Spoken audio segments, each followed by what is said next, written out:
No vídeo de hoje, o Tricentenário da Bíblia de Almeida, um texto escrito por Isvaldino Oliveira dos Santos e publicado no jornal Mensageiro da Paz em maio de 1981. O texto traz a adolescência e a conversão de Almeida, suas dificuldades, a cronologia das atividades de Almeida, as principais traduções das Escrituras para o português e o trabalho de Almeida, repercussões, comentários, o que havia antes de Almeida, um texto muito rico para todos os evangelhos.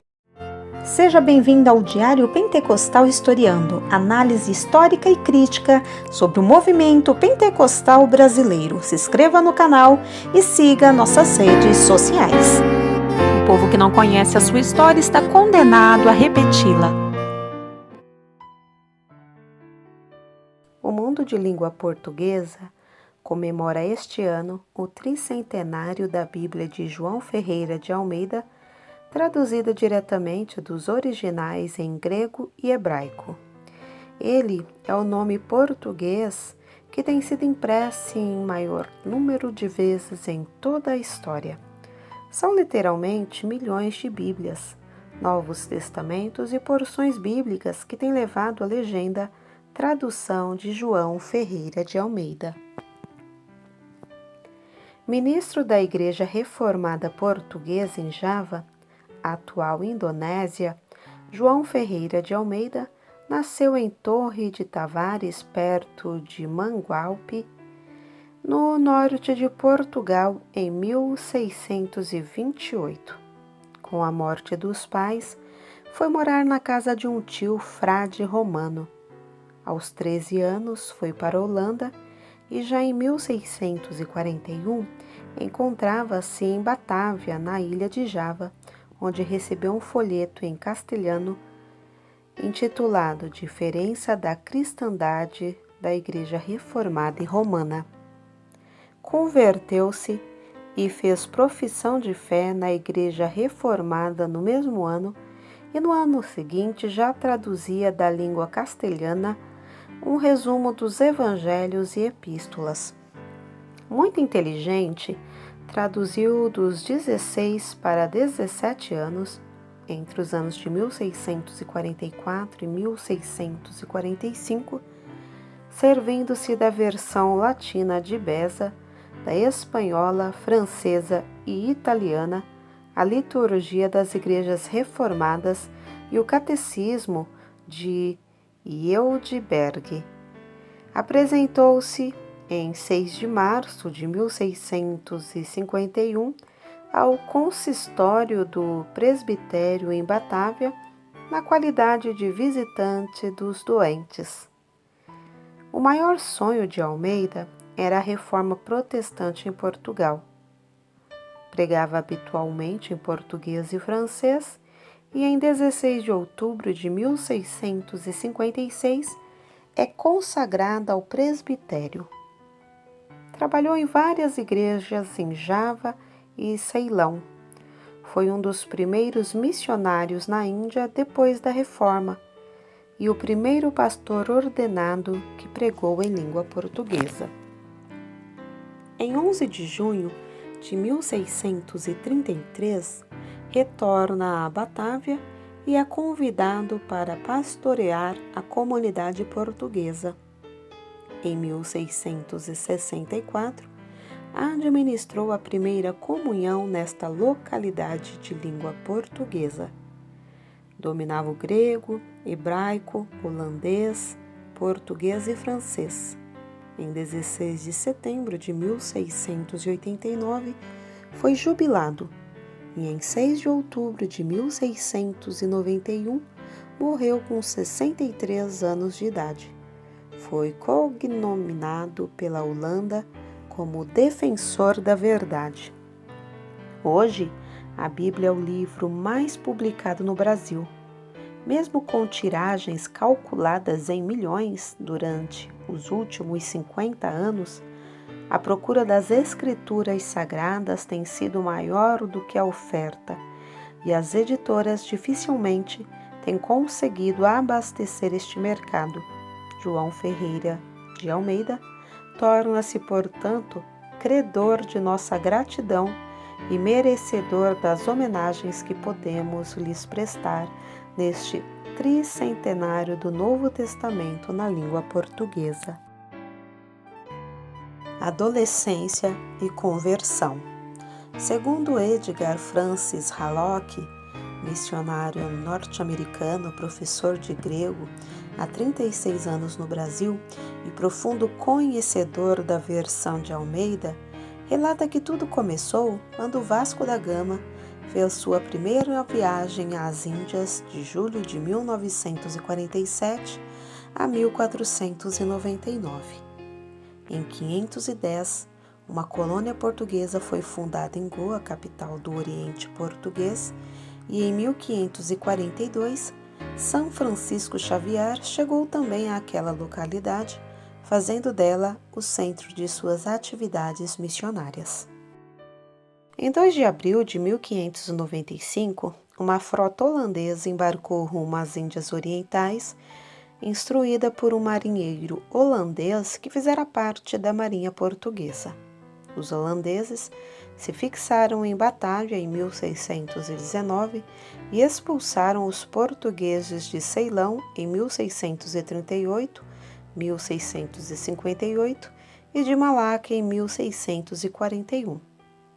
Em 1642, João Ferreira de Almeida viajou de Java, hoje de Jacarta, para Malaca.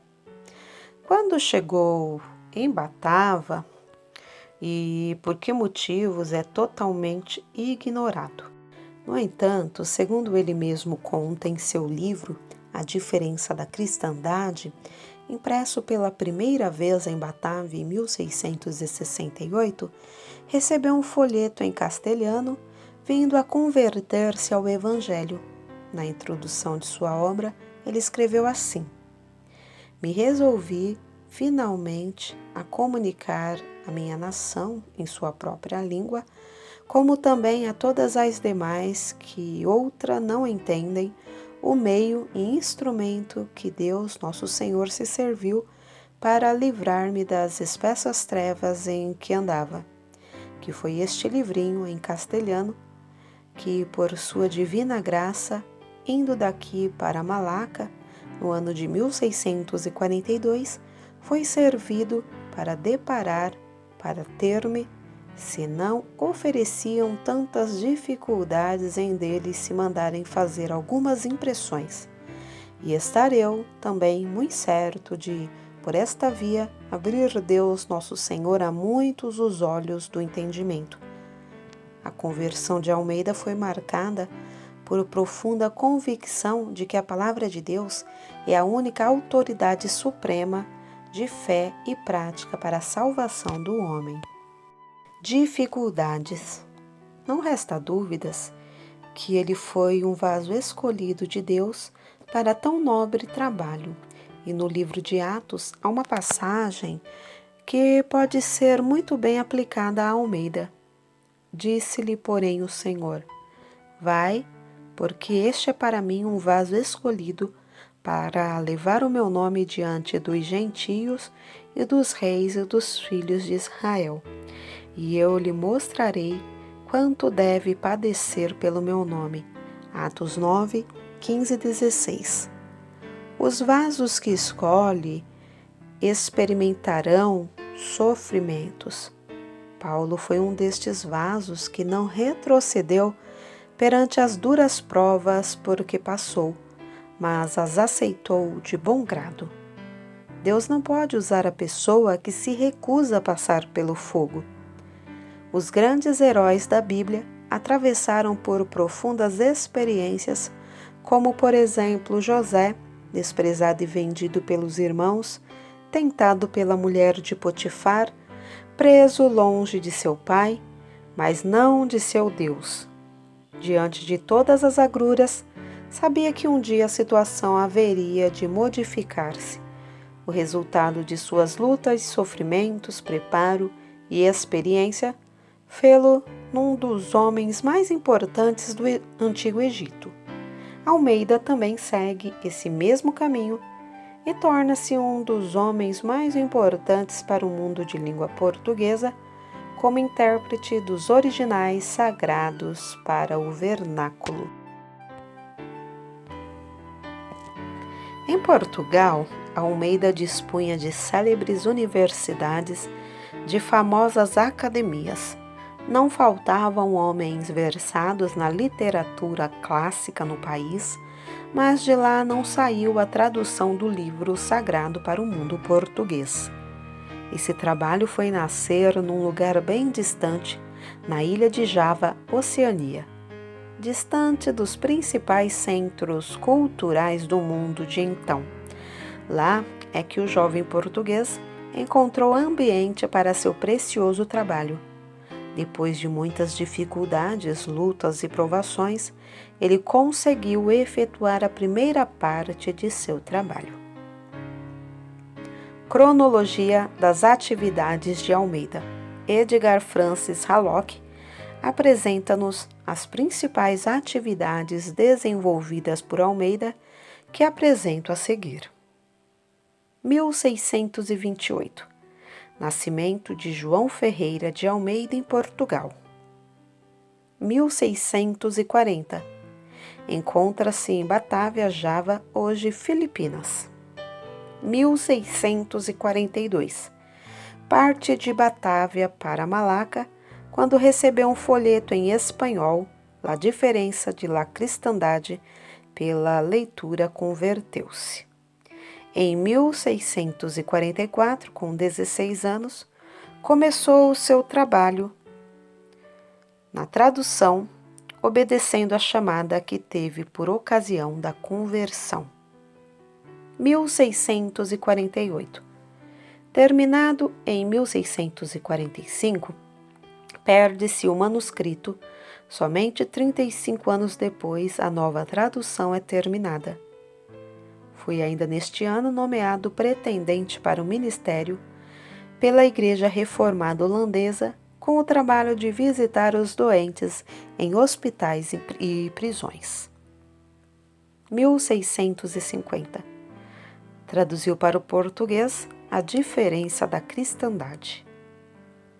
1654. 1654. Aceito como candidato ao ministério sob supervisão. Continua os seus estudos teológicos e aprende o grego e o hebraico. 1656. Consagrado ao ministério em 16 de outubro. Casado com Dona Lucrécia Valcoa de Lemes, tiveram uma filha cujo nome é desconhecido e um filho chamado Mateus, conforme certidão de batismo, registrada em 14 de junho de 1665. Em 1656, inicia-se neste ano, indo até 1660, seu pastorado em diversas igrejas portuguesas em Ponta Gale, Ceilão, Colombo, Tuticorin, Quilom, Coxim e Cabo Comorim, tudo no sul da Índia. Em 1660, criava problemas para a Companhia Holandesa das Índias Orientais, porque criticava a Igreja Católica Romana duramente. Neste ano, ocorre um fato interessante, o qual se pode ver a proteção de Deus sobre o casal. Um dia, viajando de Gale a Colombo com a esposa em um palenquim carregado por escravos, foram atacados por um elefante, ao que fugiram, deixando o casal sentado onde estava. O elefante chegou e com a tromba bateu na cobertura do palenquim, emitindo um grito de elefante indo embora. Após esse incidente, Almeida prossegue até 1676, dedicando principalmente ao trabalho de tradução do Novo Testamento. 1680. Devido à demora dos revisores da Batávia, enviou o manuscrito a Amsterdã para ser impresso na Holanda. A nova comissão revisora foi formada, inclusive, um brasileiro de descendência holandesa, nascido na Paraíba e o Novo Testamento foi impresso. 1681. O Novo Testamento sai do prelo. Pela primeira vez vê-se impresso o Novo Testamento em português. 1689. Em 16 de novembro, Almeida é jubilado. 1691. Falecimento de Almeida. 1748. Desde até 1753, o reverendo Jacobus Op de Wacker, em Batávia, completa o trabalho do Antigo Testamento que havia sido feito por Almeida até Ezequiel 41 e 21. Depois disso, foi impresso toda a Bíblia em 2 volumes. Estava concluído o trabalho de João Ferreira de Almeida. Sua esposa. Há um adágio popular que diz: atrás de um grande homem, há sempre uma grande mulher. Sua esposa Lucrétia Valcoa de Lemes foi essa grande mulher. Essa grande serva de Deus deu uma expressiva ajuda intelectual ao esposo nos trabalhos linguísticos, nas traduções dos originais, bem como no pastorado, tornando-se uma ajudadora generosamente cristã. Foi fiel e possuía convicções tão profundas quanto as de seu esposo. Num testamento datado de 20 de julho de 1682 e encontrado no Arquivo do Estado de Jacarta, mostra que o casal tinha uma filha casada e um filho por nome Mateus. Segundo J.L. Isvelém Gribel, a esposa de Almeida era convertida do catolicismo romano e é pouco provável, como se pensa, que ela tenha sido filha de um ministro evangélico reformado da cidade de Malaca, o que havia antes de Almeida. Depois da tradução da Vulgata Latina, foram efetuadas várias traduções da Bíblia em diversos idiomas, sendo que para cada povo Deus escolheu os meios e as pessoas certas a fim de levar sua mensagem. Por intermédio de Jerônimo, os latinos ficaram conhecendo a Bíblia. João Hus levou-os aos tchecos, Wycliffe aos ingleses e Lutero aos alemães. É interessante salientar que a Bíblia trouxe importantes contribuições para todas essas línguas, difundindo e enriquecendo-as. Para os portugueses, no entanto, Deus escolheu João Ferreira de Almeida, que hoje são em média 150 milhões de pessoas. Outro fator a ser observado é que após 150 anos depois da Reforma Protestante, o mundo português ainda não possuía o Novo Testamento em sua língua e quando finalmente o Antigo Testamento foi publicado, já haviam se passado 200 anos depois da morte de Martinho Lutero. Principais traduções das Escrituras para o português e o trabalho de Almeida. Um trabalho de Edgar Locke, publicado no Jornal do Brasil, citamos em ordem cronológica os diversos trabalhos realizados na Bíblia e suas versões. 1495. A primeira publicação de um trecho das Escrituras em português, feita por ordem da rainha Dona Leonor, esposa de Dom João II. Trata-se da A Vida de Cristo, tradução do latim.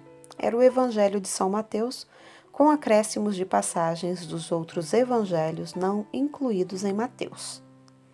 1505. Também por ordem de Dona Leonor, Atos dos Apóstolos e as Epístolas Universais, por Bernardo de Brivega, tradução do latim. 1681, o Novo Testamento traduzido por João Ferreira de Almeida e impresso em Amsterdã, Holanda. 1748. Deste ano até 1753, é impresso os volumes 1 e 2, contendo o Antigo Testamento, e assim toda a Bíblia. 1781. O Novo Testamento traduzido da Vulgata por Antônio Pereira de Figueiredo. Era o primeiro Novo Testamento católico em português. 1790.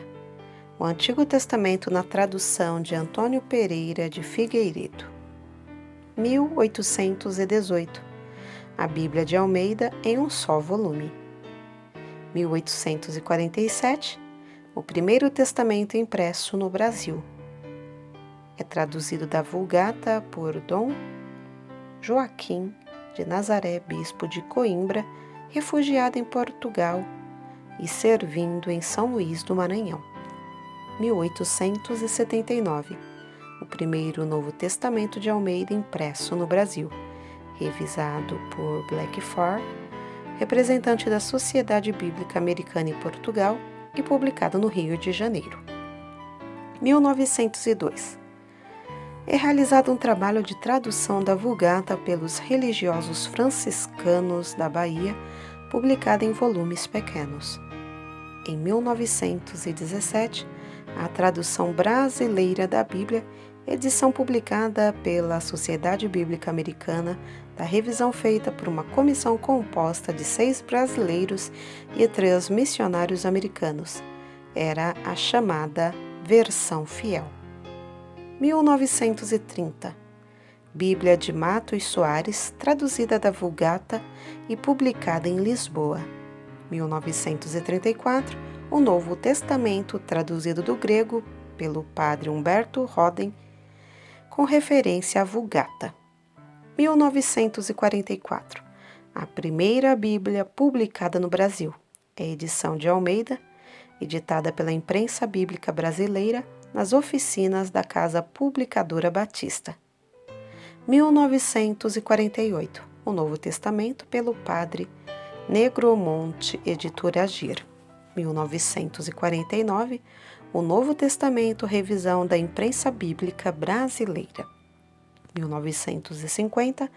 O Novo Testamento, traduzido da Vulgata por Mons Vicente Zione Pia, Sociedade de São Paulo.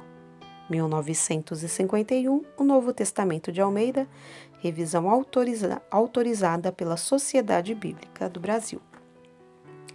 1958. Bíblia de Almeida, revisada pela Sociedade Bíblica do Brasil, novas versões do Novo Testamento e da Bíblia, publicadas por editoras católicas, baseada nas línguas originais.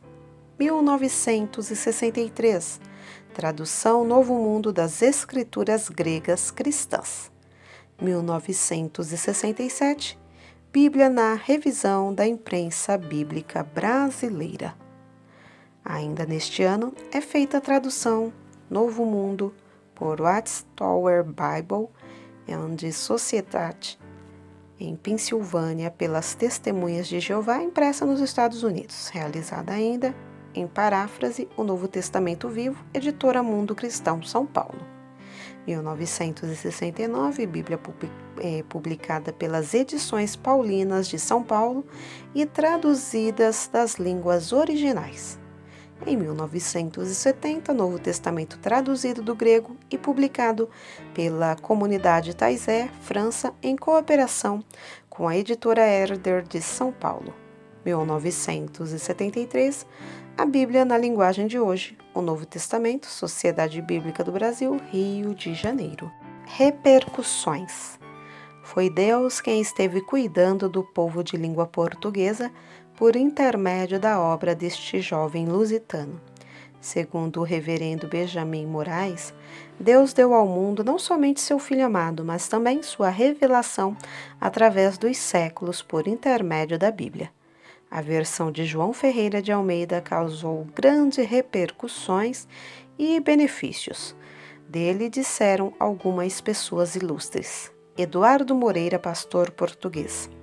Ele se fez credor da maior e mais digna gratidão do mundo de fala portuguesa, gratidão que ainda hoje é uma dúvida inteiramente em aberto. João Ferreira de Almeida fez a descoberta da Bíblia para os portugueses, como Fernão de Magalhães fizera, século e meio antes, a descoberta experimental da esfericidade da Terra a favor da humanidade e em maior lustre de sua pátria. Teófilo Braga, escrevendo sobre Almeida, declarou: é o maior e mais interessante documento para se estudar a língua portuguesa no século XVII. e de Almeida diz que, pela sua longa residência no estrangeiro, escapou incólume à reforma dos seiscentistas. A sua origem popular e a comunicação com o povo levaram-no a empregar formas vulgares que nenhum escritor cultista do seu tempo ousaria escrever. Muitas vezes, o esquecimento das palavras usuais portuguesas levaram-no ainda a recordar-se de termos equivalentes, e é este uma das causas da riqueza do seu vocabulário. Almeida nunca foi padre. Almeida é conhecido em toda parte como tradutor da Bíblia. Apesar de usar o título de padre, ele nunca foi padre. Este título era usado por todos os pastores das igrejas holandesas reformadas e mesmo por pastores de outras denominações e nacionalidades. Os líderes noruegueses e holandeses empregavam a palavra presten, que é igual a sacerdote, para designar os pastores daquelas igrejas ou mesmo de outras denominações e nacionalidades. Comentários. Os muitos evangélicos hoje no Brasil devem-se em parte ao excelente trabalho desempenhado por este grande servo de Deus. Devemos, portanto, amá-lo, honrando o livro que ele tanto amou. Neste tricentenário será também uma época oportuna em que todos deverão ler a sua Bíblia pelo menos uma vez. Segundo o pastor Edgar Francis Hallock, a Sociedade Bíblica do Brasil enviará breve material informativo sobre o assunto e de promoção para todas as igrejas. Os irmãos pastores e líderes das Assembleias de Deus, bem como as demais denominações evangélicas, poderão, desde já, preparar seus planos para a celebração desta data tão significativa para a vida de todos os cristãos. Esses trabalhos poderão ser do tipo pergunta e resposta sobre Almeida, conferências bíblicas e principalmente grupos de orações para que Deus possa levantar outros grandes homens e traduzir a Bíblia para idiomas e dialetos que ainda não a têm.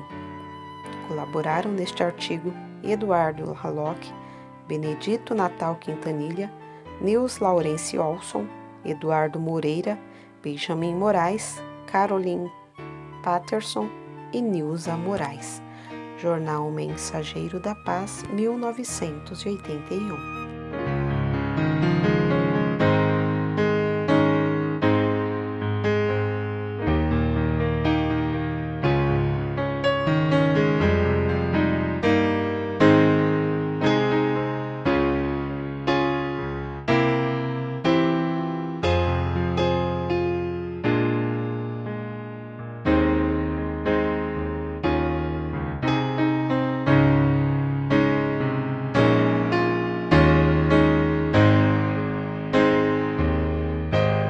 Porque nada podemos contra a verdade, senão pela verdade. Segunda carta aos Coríntios 13:8. Se você gostou do conteúdo deste vídeo, se inscreva no canal, deixe o seu joinha, compartilhe e ative o sininho para receber do YouTube as notificações dos novos vídeos.